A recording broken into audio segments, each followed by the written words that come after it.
Nuk funksionuan sot as kërcënimet e doktorit ndaj mësuesve, askush nuk e vari gjyshit digital I cili mbeti figurativisht pa nipër dhe pa mbesa. Praktikisht sot brezat e ri dha një mesazh që ne, brezat më të vjetër, nuk ja dham dot qartë doktorit, se askush më nuk ka frikë prej tij apo kërcënimeve të tij. Ai mbetet një plak I lodhur politik, ndërsa nipat e mbesat e brezit digital duket kanë pralla më interesante se sa fytyra e ngrysur e një politikan I cili është kapur pas rrobave të veta dhe shtyn pafund vdekjen e tij politike I pakallur si një mumje në zyrën e tij në selin blu, duke mbajtur për fat keq në vdekje klinike opozitën dhe alternativën në këtë vend. Ndaj dhe jashtë kënetës së Berishës, socialistët të zhytur dhe ata në lagunën që sa vjen e thellohet të pushtetit tyre të gjatë, arrin të thyen gjithsesi monotonin edhe kur janë në ditët e tyre jo të mira. Kur kanë mbetur diçka më shumë se 24 orë nga mbyllja e listave për deputet, ngjarje në gjirin e tyre ka plot. Petro Koçi këtu në Reelstorit e Klarin Brëmiken, ose më saktë konfirmoi përzënien me lezet që u bë atij nga lista e deputetëve. Agron Malaj, nga grupi I zjarrit I 21 janarit, po kalon tashmë tek grupi I deputetëve socialist. Ndërsa Ion Braçe kërcënoi se ndoshta dhe ai mund mos ishte më pjesë e deputetëve në parlamentin e ardhshëm. Tërmet bërë edhe Tërmet Peçi, por dhe dy bashkiak të tjerë socialistë që po lënë qeverisjen e qyteteve për cilat u votuan më pak se 2 vite më parë për koltukun e rehatshëm dhe anonim të deputetit në parlament. Ndërkohë në selfin e tij të radhës, gjithnjë nga zyra dhe gjithnjë me bluzë të zezë, Edi Rama ka shtuar sot një tjetër kusht ndaj të vetëve. Ka futur dhe gratë në betejë ato që kanë një mandat me ndonjë përjashtim special. Kjo pikërisht kur socialistët nuk kalojnë një periudhë të lehtë. Erion Velia I vazhdon të kërkojë lirinë edhe sot. Zyrtarë socialistë janë panderur dhe në hetim. Disa të tjerëve po kërkohet heqja e imunitetit. Po ndërkohë shumë prej tyre duket se do të jenë sërish në listën e re. Petro Koçi në ikje bëri sot një urim të hidhur. Uroi që lista e të panderurve në SPAK të mos jetë në listën e deputetëve të Partisë Socialiste. Një urim që do kishte sens me parullën elektorale socialiste, një mandat të 4 për integrimin në BE. Po përse nuk duket se është kështu?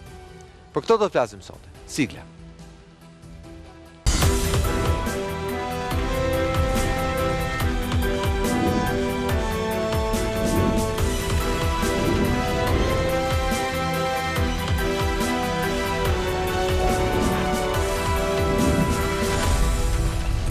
Mirëmbrëma dhe mirë se vini në Reelstor. Me mua sot në program është zoti Blendi Klosi, deputet I Partisë Socialiste dhe sekretar I përgjithshëm I saj, po evitoj interpretimin politik numri 2 Partisë Socialiste, pasi nuk ndihet mirë zoti Klosi, bëj humor. Faleminderit që jeni me mua sonte. Faleminderit juve. Është kënaqësi të kem program. Partia Socialiste është shumë e madhe, nuk ka nevojë për të vënë numra.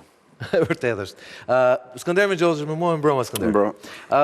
Atëherë Skënder do doja ta nisja me ty një koment për këto temi fundjava e gjatë e zotit Rama, takimet e tij, ritriti I tij me qeveri, drejtuesit lokal, drejtuesit qendror, deputetët, ministrat. Ka vazhduar sot, pritet deri nesër në orën 7 kemi mbledhjen e kryesisë Partisë Socialiste ku pritet disa orë para mbylljes së afatit zyrtar. Temi zyrtarizimi I një liste për gati 190 emrash kandidat për deputet. Përballë kemi patur primare, cilat Berisha I grisi sot dhe tha do të vendos vetë dhe kush do të jenë. Nga ana tjetër kemi një proces në thojza do ta quaja unë hibrid të Partisë Socialiste në përzgjedhjen e emrave të saj. Por doja ta nisja diskutimin për të mos humbur shumë kohë. Urimi I hidhur I Petro Koçit, urojta që në këtë listë mos jenë lista e njerëzve të hetuar apo të panderur nga SPAK? Sogol, në këtë moment që kalon Shqipëria, ka disa lloj vektorësh ose disa çelësa interpretimi të asaj që po ndodh në politikën shqiptare. Po e filloj nga ky I fundit që ti vendosën gojën e Petro Koçit, është ai I një pastërtie më të madhe të elitës politike. Sa herë që ajo duhet kalojnë sitën e zgjedhjeve, cila siç ne dim nuk është vetëm një sitë elektorale ku merr vota, është dhe një sitë procedurale, burokratike ku përcojnë formular, është një entitet I ri që drejtësia e re që zhgon sipër shihet e shkura. Që po e përcakton listën, pra urimi I hidhur I Koçit ky ishte. Zgjedhjet janë dhe një mos zëvendësoni me Zgjedhjet janë e vërtet, zgjedhjet janë dhe një vetting, pra nuk janë thjesht një akt I hedhjes një vote. Në këtë sens, Partia Socialiste ka shumë probleme, sepse në 12 vjet qeverisje objektivisht është lodhur nga pushteti, është korruptuar, është dhjamur, ka humbur stimujt e tjerë. Pra, urimi Petro Koçit është I drejtë. Dhe Edi Rama çka bërë, dhe këtu dalim pastaj tek çelësat e tjerë të leximit të situatës që Rama bën atë që fut procedura cilat mund të jenë intencione pozitive, por për mendimin tim janë procese krejt mekanike edhe të pavlera deri diku, sepse mundohet ta pastroj kuadratin e tij deputetëve duke futur me anë deputetit që duam, ose rekrutimeve, ose politikave të çuditshme gjinore që këtu duhet të ketë patjetër gra dhe nuk duhet të ketë burra. Siç thoshte dikur që ose kryesisht vetëm gra. Po, kryesisht vetëm gra. Siç thoshte dikur që gjithë prefektët duhet të jenë shushtarak. Domethënë ka disa ide pak të çuditshme në lidhje me rinovimin, si tillë. Politika sokol është një art, është një mjeshtri e cila të kërkon para zgjithash që të jesh dikush dhe të kesh diçka për të thënë. Rekrutimet të tilla ne këtu i kemi diskutuar, Rama po i bën, disa prej tyre do të fusi dhe në listat e sigurta që ne t'i gjejmë me do e mos edhe në kuvendin e ardhshëm, pas 11 majit, duke hedhur më të vjetrit në fushën e betejës për të marrë votat, dhe kjo taktikisht i jep një shtys nga poshtë listës dhe është e mirë për numrat e fushatës, sepse ngre vota për të ardhur dhe për të votuar në ditën e zgjedhjeve. Nga ana tjetër, procesi i rekrutimit për mua mbetet i improvizuar dhe defektos, sepse nuk mjafton të kesh mbaruar me një dëftesë ose diplom të mirë diku në Amerikën Veriore apo dhe në Evropë. Duhet të jesh dikushi, ose siç thot avokat Ngjela, ke ose s'ke verb. Nëse nuk ke verb, rrin një zyrë dhe bën teknokratin ose burokratin.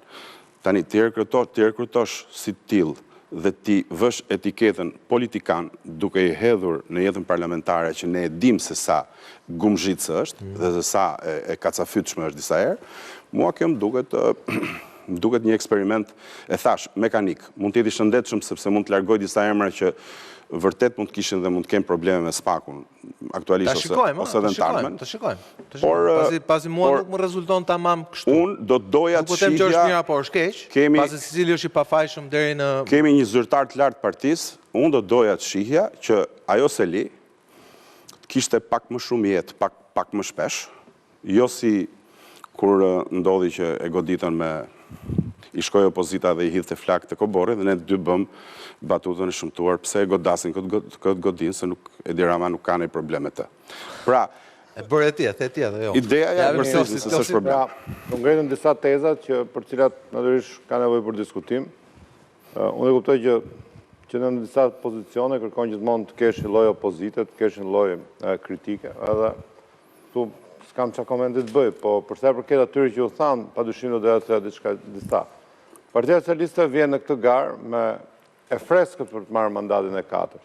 E freskët me detyrat realizuara, me objektiva edhe mbase të tej kaluara, po që të krahasojmë ato që ne gjetëm 2013 dhe çfarë mendonim ne nga 2013 se mund të realizonim, e gatshme për të paraqitur të shqiptarët shqiptar me një premtim, integrimin në Bashkimin Evropian, në cili nuk është vetëm, le të themi, procedurë burokratike e antarësimit në Bashkimin Evropian, por çfarë sjellë dhe çfarë do të bëjmë ne në 4 vjeçarin e ardhshëm. Pra, ajo do të paraqisim në ditët në vazhdim, mbasi të fillojë fushata elektorale, do të jetë programi i partisë për vitin 2030, vizioni jon 2030, çfarë ne kemi bërë nga 2013 dhe çfarë premtojmë për të bërë deri nga 2013 deri në 2030.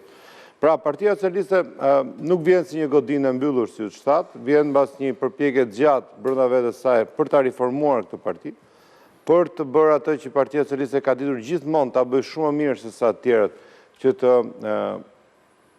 harmonizojë brezat edhe gjeneratat në jetën e saj të brendshme. Në grupin parlamentar që po mbyll këtë mandat, kemi që nga ata që kanë ngrënë kongresin themelues të Partisë Socialiste në vitin 91, dhe deri në ata cilët kanë lindur mbasi Partia Socialiste është krijuar.